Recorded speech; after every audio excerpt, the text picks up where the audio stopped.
বাংলাদেশ কোন দিকে যাবে তা নির্ধারণ হবে 12ই ফেব্রুয়ারি নির্বাচনে। মধ্যরাতে বগুড়ার নির্বাচনী জনসভায় এই মন্তব্য করেন বিএনপি চেয়ারম্যান তারেক রহমান।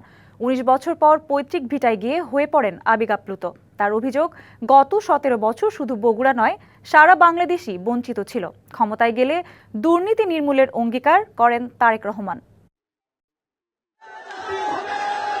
শীতের মধ্যরাত, চাঁদের আধো আলো, তখনও লাখো জনতার পদভারে মুখর বগুড়ার আলতাপুরনেসা খেলার মাঠ।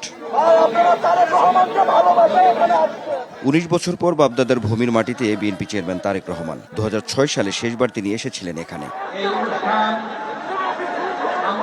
বিএনপির ঘাঁটি হিসেবে পরিচিত এখান থেকেই বেগম খালেদা জিয়া নির্বাচিত হয়েছিলেন সবচেয়ে বেশি ভোটে। এবারও নেতাকর্মীরা চাইছেন তারেক রহমানকে সর্বোচ্চ ভোটে বিজয়ী করতে। রাত ৮টায় এই সমাবেশে যোগ দেওয়ার কথা থাকলেও আস্তে আস্তে ঘড়ির কাঁটায় তখন রাত প্রায় ১২টা।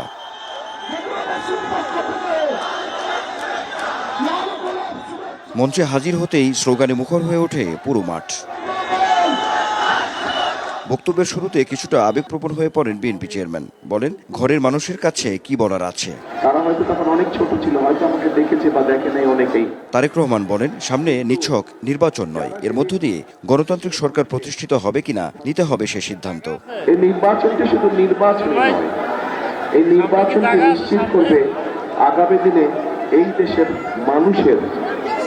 দেশের মানুষের জবাবদিহিতার মূলক সরকার তৈরি হবে কি হবে না। গত ১৫-১৬ বছরে শুধু মেগা প্রজেক্টের নামে লুটপাট হয়েছে জানিয়ে বিএনপি সরকারে গেলে দুর্নীতির টুটি চেপে ধরা হবে বলে অঙ্গীকার করেন তিনি।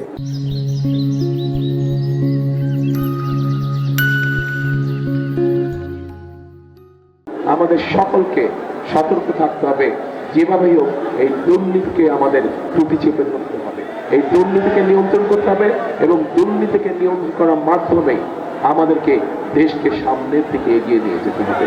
বগুড়া ন্যায্য অধিকার পাবে, কিন্তু তা বাস্তবায়ন করতে গিয়ে যেন অন্যের ন্যায্যতা নষ্ট না হয় সে প্রসঙ্গও তোলেন তারেক রহমান। প্রত্যেকটি বগুড়ার ৭টি এলাকায় যতটুকু কাজ আমরা করতে পেরেছিলাম, বাংলাদেশের যে কোনো জেলা থেকে আমরা বেশি কাজ করেছিলাম, যে কোনো জেলা থেকে আমরা ভালো কাজ করেছিলাম। শেষে বগুড়ার বাকি প্রার্থীদেরও পরিচয় করিয়ে দেন বিএনপি চেয়ারম্যান।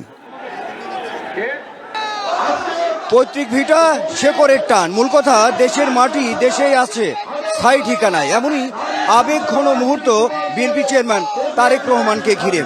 ঘরের ছেলেকে কাছে পেয়ে উচ্ছ্বাস উদ্দীপনার এতটুকু কমতি নেই। তাই তো সবার প্রত্যাশা তারেক রহমানের হাত ধরেই প্রতিষ্ঠা পাবে ও এগিয়ে যাবে আগামীর বাংলাদেশ। Anwar Hossain, DBC news, Bogura.